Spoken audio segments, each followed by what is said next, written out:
एक आदमी मंदिर में सेवक था। उसका काम मंदिर की साफ सफाई करना था। भक्तों और श्रद्धालुओं द्वारा दिए गए दान में से थोड़ा बहुत उसे मंदिर के पुजारी द्वारा दे दिया जाता था। इसी से उसकी गुजर बसर चल रही थी। वह अपनी जिंदगी से बहुत परेशान और दुखी था। मंदिर में काम करते करते वह दिन भर अपनी जिंदगी को लेकर शिकायतें करता रहता।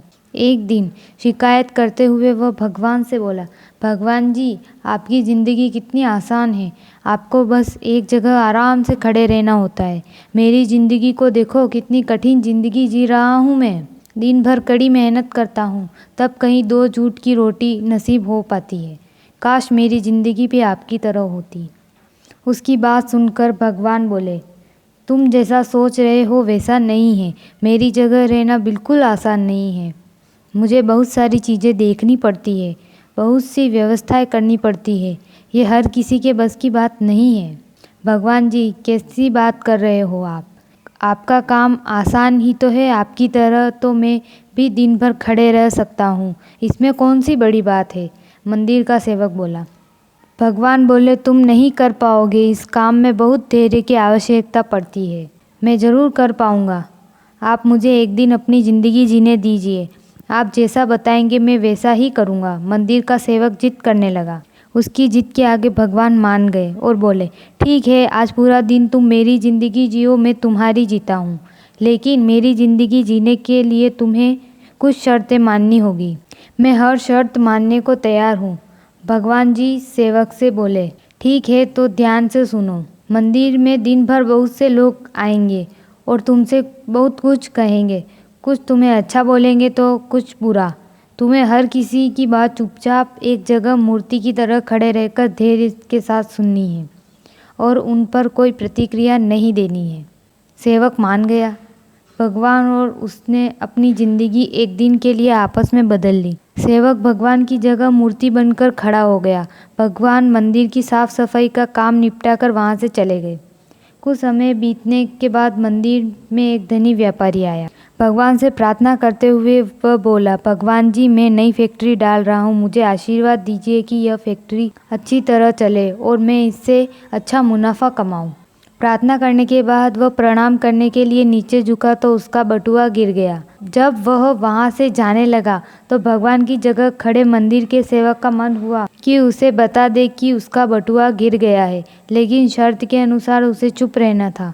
इसीलिए वह कुछ नहीं बोला और खामोश खड़ा रहा। इसके तुरंत बाद एक गरीब आदमी वहाँ आया और वो भगवान से बोला, भगवान जी, बहुत गरीबी में जीवन काट रहा हूँ। परिवार का पेट पालना है, माँ की दवाई की व्यवस्था करनी है। समझ नहीं पा रहा हूँ कि इतना सब कैसे करूँ। आज देखो, मेरे पास बस 1 रुपया है। इससे मैं क्या कर पाऊँगा? आप ही कुछ चमत्कार करो और मेरे लिए धन की व्यवस्था कर दो। प्रार्थना करने के बाद वह जैसे ही जाने लगा, उसे नीचे गिरा व्यापारी का बटुआ दिखाई दिया। उसने बटुआ उठा लिया और भगवान जी को धन्यवाद देते हुए बोला, भगवान जी, आप धन्य हैं। आपने मेरी प्रार्थना इतनी जल्दी सुन ली। इन पैसों से मेरा परिवार कुछ दिन भोजन कर सकता है। माँ की दवाई की व्यवस्था हो जाएगी। भगवान को धन्यवाद देकर वह वहाँ से जाने लगा। तब भगवान बने मंदिर के सेवक का मन हुआ कि उसे बता दे कि वह बटुआ तो व्यापारी का है, उसे मैंने नहीं दिया है। वह जो कर रहा है वह चोरी है, लेकिन वह चुपचाप रहने के लिए विवश था। इसीलिए मन मारकर चुपचाप खड़ा रहा। मंदिर में आने वाला तीसरा व्यक्ति एक नाविक था। वह 14 दिनों की समुद्री यात्रा पर जा रहा था। भगवान से उसने प्रार्थना की कि उसकी यात्रा सुरक्षित रहे और वह सकुशल वापस आ सके। वह प्रार्थना कर ही रहा था कि धनी व्यापारी वहाँ आ गया। वह अपने साथ पुलिस को लेकर आया था। नाविक को देखकर वह पुलिस से बोला, मेरे बाद ये मंदिर में आया, जरूर इसी ने ही मेरा बटुआ चुराया होगा। आप इसे गिरफ्तार कर लीजिए। पुलिस नाविक को पकड़कर ले जाने लगे। भगवान बने आदमी ने अपने सामने होता हुआ ये अन्याय सहन नहीं हुआ।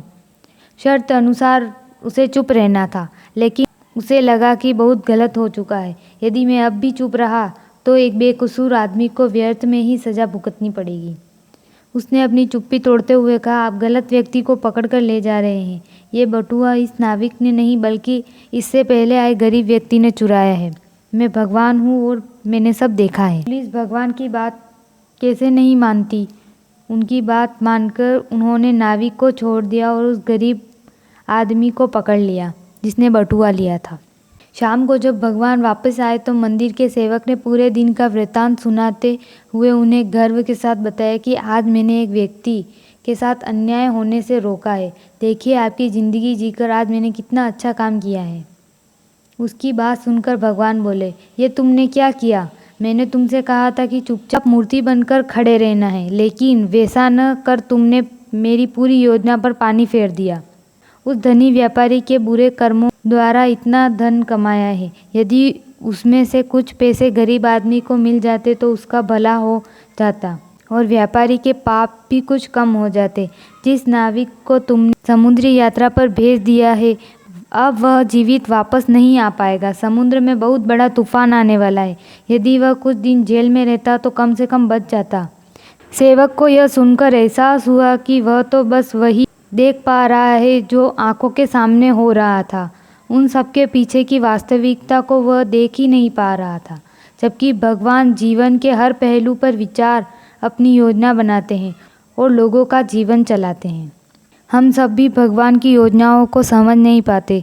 जब हमारे साथ कुछ गलत हो रहा होता है या हमारे हिसाब से कुछ नहीं हो रहा होता है तो अपना धैर्य खोकर हम भगवान को दोष देने लगते हैं।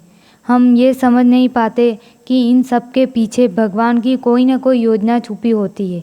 ऐसे समय में भगवान पर विश्वास रखकर धैर्य धारण करने की आवश्यकता है।